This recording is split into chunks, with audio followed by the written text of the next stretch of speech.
circle of love goes round and round and has no end. Thank you for joining the circle today, because we're here to celebrate a love story such as Hollywood never produced or Broadway never imagined. So enjoy the love. We begin with music.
Every chain is broken.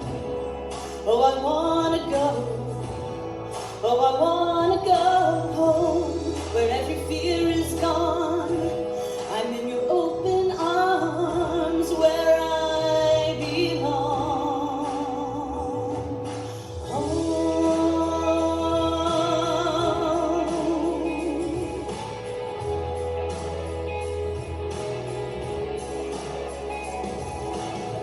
Lay down my burdens, I lay down my past. I run to Jesus, no turning back. Thank God Almighty, I'll be free at last. In heaven, I'm going home, where the streets are golden, every chain is broken. Oh, I wanna go, oh, I wanna go home, where every fear is gone. I'm in your open arms, where I belong. Blinded eyes will finally see, the dead will rise on the shores of eternity. The trumpet will sound, angels will sing, hallelujah, hallelujah, hallelujah. I'm home, where the streets are golden, every chain is broken.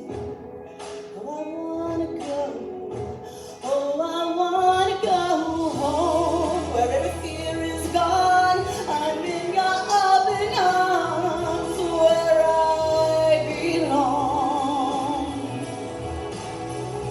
Where I belong, I'm going home. I'm going home. I'm going home. I'm going home.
Good afternoon.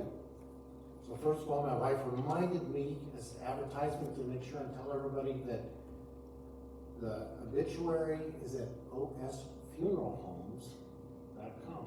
So you can go on and look at the obituary, very nice on there. Go ahead and take a look at that, so thanks. So I'm Steve Boaz. I'm married to May, or let me be a little more specific. May. We've been married for around 42 years. So it's been a long time, and I've known Mama for most of my life. I was the first of 3 son-in-laws and 2 daughter-in-laws, and Mama just unconditionally welcomed us into the Seid family. She treated us all with love and respect. Sometimes I think she respected us in-laws a little more than her own children. There were times when May and I might have had disagreements. I know that's hard to picture, but we might have, and Mama always took my side. This was great until Mama left the room and they reminded me I was wrong. So May and I also gave Mama and Pop their very first grandchild. So it's the first of 7 grandchildren. So my oldest daughter is Kim. She's Mama's namesake. My youngest daughter is Allison. And then William and Susan have 3 children. They've got Charlotte, the oldest, and then Sarah and Zachary. And Zachary's here today. So we're very happy to have him here. And then Funny and Don have 2 grandchildren, Leanne and Rosie. So Rosie will be at the funeral tomorrow. Leanne is calling and taking care of people in Dallas. So Mama loved spending time with her grandchildren. We were very, very fortunate that she came out and spent many extended periods with us in California. She loved being out there. She loved spending the time with the grandchildren. She took an awful lot of walks around our neighborhood. And even though San Jose is the 10th largest city in the nation, we still live close enough to the foothills where cattle graze. And she would take walks up there, and she'd come home and tell Kim, I'm going to bring you a cow sometime. Luckily, she never did. Another favorite walk with her granddaughters was to go down to the thrifty drugstore and get ice cream. I think Mama's favorites were cherry and butter pecan. Yeah, good. I'm getting confirmation of that. That's great. She spent an awful lot of holidays with us, graduations for daughters, birthdays. It was always a joy to have her out there. And of course, you all knew she loved to cook.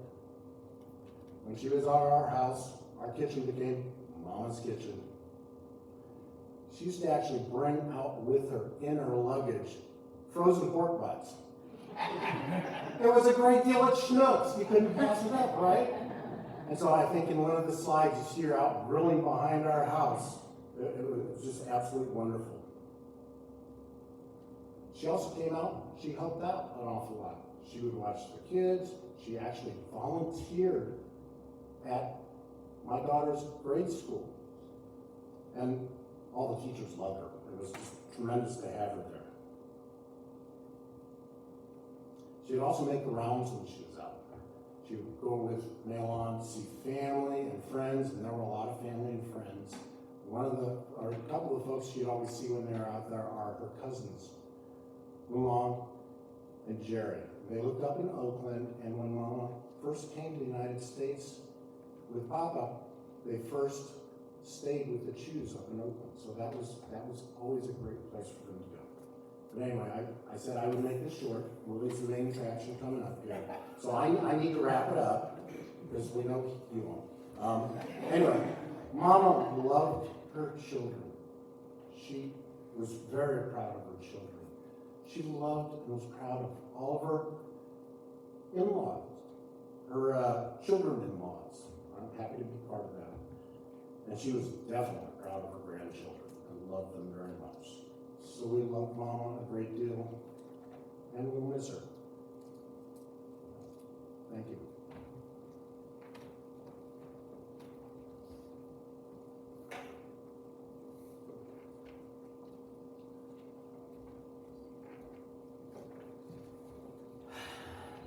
Can you tell we went to college together? No. He's way over. Thank you all for being here. I'm Willie, otherwise known as number 7 of 7. And I will tell you, this talk changed 6 times as I thought about it, because, you know, at first I thought I'd do a somber tribute to my mother in the 95 years of life. Then I thought, well, I can recount the amazing adventures in her life coming from China. Then I thought, no, I'll sing praises of her unwavering faith. No, I'll recount the amazing lifelong love story she had coming from an arranged marriage. And then I thought, well, I'll regale you with joyous anecdotes of 7 children and all the lessons we learned from our mother. But at the end of the day, I decided instead to talk about what grounded her and what made her so loved by everyone. I asked people who knew her, I said, give me adjectives to describe my mother. Kind, giving, patient, gracious, joyful, loyal, faithful, protective, fair, and of course, an amazing cook. My wife, who did that amazing slideshow as well as singing, she said about my mother, she was the perfect balance of fierce and loving. If they wrote a song about my mother, they would use only the good notes. Her faith in God, her love of family, her sense of home, and her commitment to a legacy. That is what made her who she was. Faith. My mother taught me to pray. As a child, I would look forward to our time, nightly prayers, holding the family Bible. We pray to Jesus. My mother talked to God everywhere. He walks with her and he talks with her, and she walks with him and talks with him. Always has. Family was everything to my father and mother. Everything. When they came to America and settled in Albany, New York, and had 2 children, Maylon and Mayfern, my mother was so lonely for family that my father moved he moved all 4 of them to a small town in southern Illinois, Carroll, Illinois, because my mother's sister had settled here. That's how important family was. Family. After the first 2, they had 5 more. They stopped when I came. Perfection was achieved. Family was so important that my mother brought as many of her siblings to America and their families because family was so important. You heard from my brother-in-law, and he's exactly right. Family by marriage, I think they get an advantage. We had similar experience, but I was on the other side. Crystal and I, early in our marriage, we had a moment while we were in St. Louis. She left and went downstairs to the room we were staying in tears. And I just said, you know, it's just from her first marriage, she had some bad experience. She's got baggage. And my mother looked at me and she says, you knew she had baggage when you married her. Now, you go downstairs and you be the man that your father and I taught you to be. Or, if you don't, she stays and you leave. Guess what I did? Grandchildren. Oh, if you look at that slideshow, the joy on my mother's face. It's something that it was the peak for her to be able to spend time with her grandchildren. Even though Zach came when she wasn't able to do much, I know she was so excited to be there. And as you meet them, please know that my mother viewed them as such a vital part of our legacy and of her legacy. And then, of course, you could become family by serving her family. And that's why we're here. Because y'all are family. You've served our mom in so many ways. When my mother was studying for citizenship, Mrs. Aubuchon, Dr. Aubuchon's wife, helped her study for her citizenship test. In 1960, when the new pastor had arrived in town, he was at the hospital the day my mother's favorite son was born.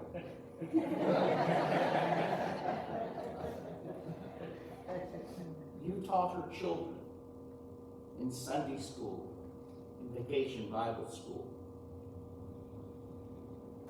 When fire bombings and race riots threatened our family and our business, you sheltered us, you loved us, you comforted us.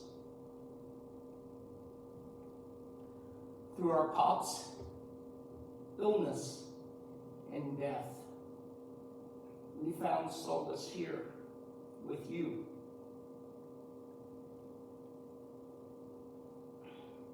My mother was baptized right there.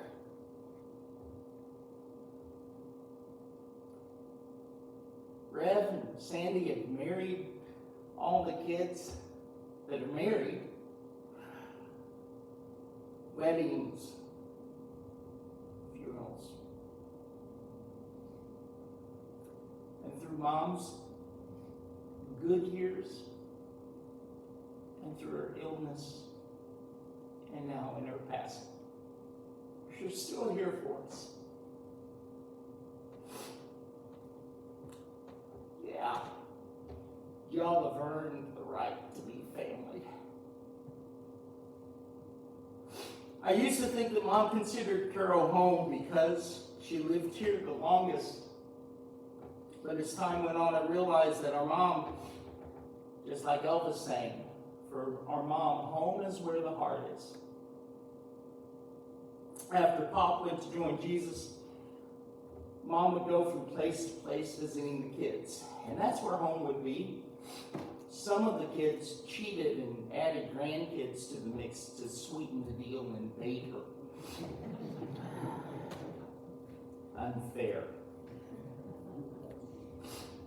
But this would be the only place. Carol would be the only physical place that Mom really considered home. And particularly Carol Baptist / Mighty Rivers. And I know it's because of the amount of love in family here. The family that Rev and Sandy lead. As I close my comments, I want to remind you, my mother was so passionate about legacy.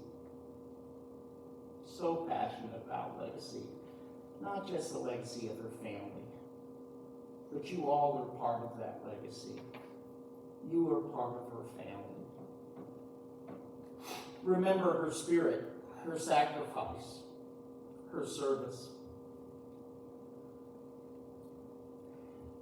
Today, in a world that celebrates individuality and puts self before family, and communities are seeking to find a place, everyone seems to focus on their differences rather than what unites them. You know, Times are hard right now. Times are hard because we live in a world that tells us not to focus on pulling together. That you matter more than the rest of the community. But not here. Not here. And that legacy is so critical for my mom. I now understand the reason for family reunions. I didn't understand it before. The idea of, you've all seen them, the people at the hotels wearing the goofy shirts that say, oh, such and such family reunion. I thought it was the stupidest thing I'd ever seen. Why would he need something like that? Now I understand. With our mom's passing, our center, our home is gone. What will pull us together? When will I see my siblings next? We're a bunch of strong-willed individuals. We see it in families. You all know families that have splintered. You see it in churches. When there's a change in leadership, people go their separate ways. The disagreements become more important. And here's what I will tell you. When you're faced with those challenges, remember my mother. Remember my mother. When Rev and Sandy are taken in a chariot of fire to heaven, remember my mother. Remember that you matter to one another. You matter to her. Mama Kim was slow to criticize, quick to apologize, full of grace and reconciliation. She believed, as I believe, home is where the family comes together in love. Thank you for welcoming my mother home one last time.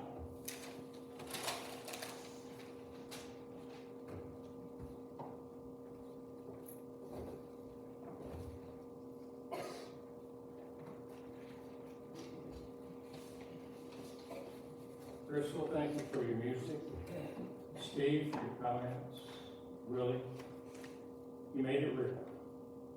And now it's my honor to do the eulogy. Precious memories, how they linger, how they ever flood my soul. Once upon a time, there was a little grocery store at the end of 15th Street, right across from the projects. What a wonderful place that was. When you went in, just to the right was the cash register, where Kim usually was. But more and more, as time went by, one of the children would be there, standing on a box in order to reach the register. I love going there. I'd get a knee-high orange and a moon pie every time. And one day I went in and no children were there. I said, Kim, where are the kids? She said, they're the house, the living quarters that joined the grocery store. She said, they're in there playing a game. Go on in. So I went back toward the back, and there was a big curtain there, and I went into the living quarters. And there was Malon sitting in the center with an encyclopedia. And she had divided the kids into two teams. And the game they were playing was College Bowl. She was asking them questions out of the encyclopedia, and they were answering them. And that explained why every year at Carroll High, valedictorian was one of the seeds. Until Willie excelled in relationships, in recreation, and play. And that is an honor all to itself. But they're not living very long. They grew up, and Malon was the first to leave home. SIU. She was homesick. and Alan was homesick from Milan. So she called every night. And back then, long distance was a charge. Well, when Alan's brother-in-law, Frankie Coe, learned that Milan was calling home every night, he said, Alan, that's too expensive. Don't let her do that. I don't let mine do that. And Alan said, Frankie, you do with yours what you want to. I'll do with mine what I want to. And the calls continued every night. Well, we can pick up some memories right here. Family worship in those pews. Alan joined this church and was baptized in 1953, and he became really involved and interested and active. And he was so happy when the church called a young pastor in 1960. I remember his joy when we started building the education building in 1961. And the memories began to happen fast then. Baptisms. Milan and May Fern were baptized together right there on February the 19th in 1961. William, later that year, November the 5th, that 1961. Then May was baptized July the 2nd, 1971, and Willie was baptized October the 7th, 1971. But to crown it all, your mama was baptized July the 27th, 1980, right there. And the circle just kept going on and on. For the older children like Milan and May Fern, the church didn't have much in the 50s other than Sunday school and Vacation Bible School, which Milan has never gotten over because to this day, every time we have Vacation Bible School, she sends boxes of cookies or other treats for the kids. But by the time Willie came along, though, there was BYF and summer trips and weekly activities. And growing up in the 1960s was the thing. And it was fun. And while we're doing memories, two words will always come to mind when I think of your mama in the kitchen: egg rolls. We're going to have a bountiful meal for all of you across the street as soon as this is over, but there won't be any egg rolls. If there were, it would be complete and perfect. Well, then there were weddings because they're not little very long. They all grow up. And so May Fern and Don, we married in Phoenix. Steve and May in Champaign. William and Susan in Washington, D.C., and Willie and Crystal in Dallas, Texas. Thanks to you all, I'm a well-traveled minister. But there have been sad memories too. Dark times. The riots of the 70s, the fire bombings, the shootings. And so the home adjacent to the store had to be abandoned. And the family moved to a nice house up on 35th Street, right across from May, Ella, and Will Cummins. And as for the store, they would load everything up, box it up, put it in the van, and take it home in the evening. The next morning, get up and bring it all back to the store, unload it, do the day's work, repeat the routine night after night. But in the meantime, illness befell Alan, kidney failure, and your mama would drive him to St. Louis 3 times a week for dialysis until it was finally necessary to give everything up here and move in with Milan. 1983. that day on, for the next 39 years, Maylon has been the principal caregiver for her mama and her daddy. Someone asked me the other day, how did she do that? And I said, have you ever heard of the grace of God? The enabling, empowering presence of God. Well, Kim learned how to administer the dialysis, had their own machine in the basement. And one time she asked, I think, some medic if I'm doing this right. And she was told, you're doing it better than anyone has ever done it. Well, the making of memories continued. Twice a year, Maylon and Kim would come down here on a Sunday morning for church, and then that afternoon go visit with the Wong family, and then drive back to their home. And we were able to return a lot of visits. Loved going to 1580 Greenwich, Maryland Heights. And once a summer month on a Thursday night, to go to the Muni and sit in your box seat and use your season pass.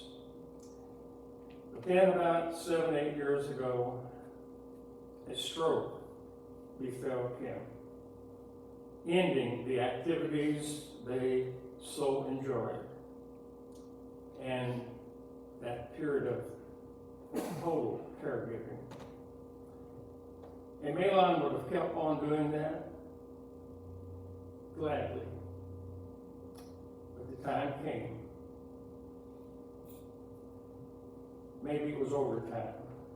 But love can keep you here a lot longer than the world would have you stay, I guess. We need a scripture right now, and it comes from 1 Corinthians chapter 15.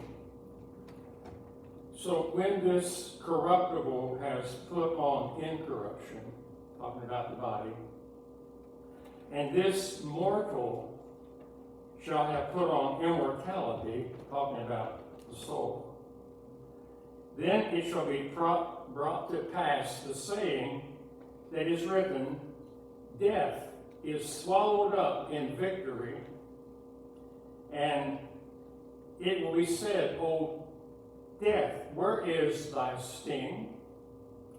And O grave, where is thy victory? Because thanks be to God, which giveth us the victory through our Lord Jesus Christ.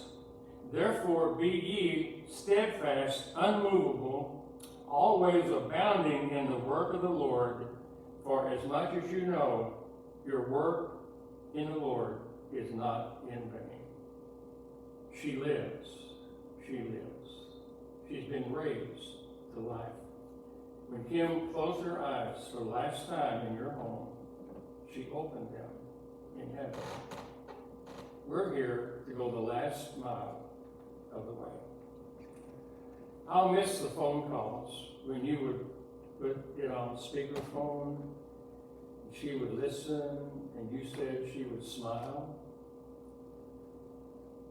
But it has been the pleasure and privilege of my life to be involved with your family.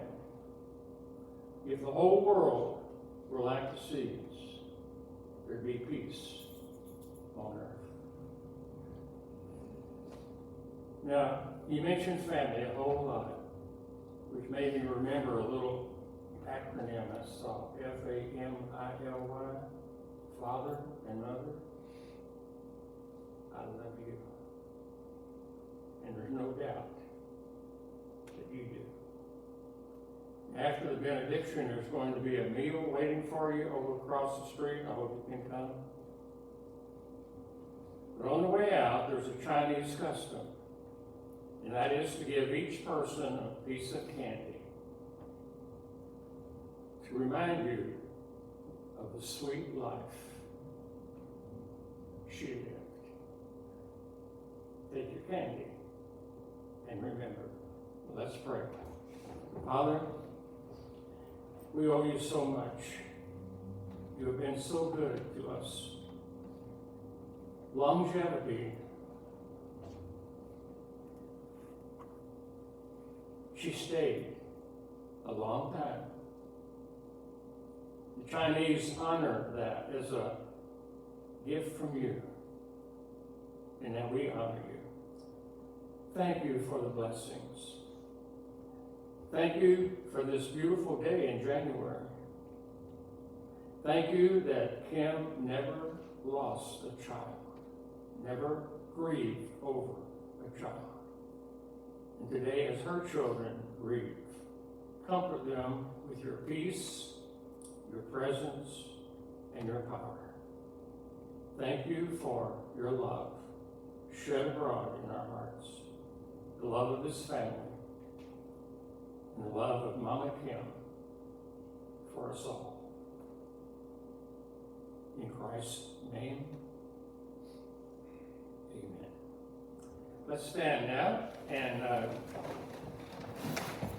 pallbearers are going to escort the casket out, and then we're dismissed.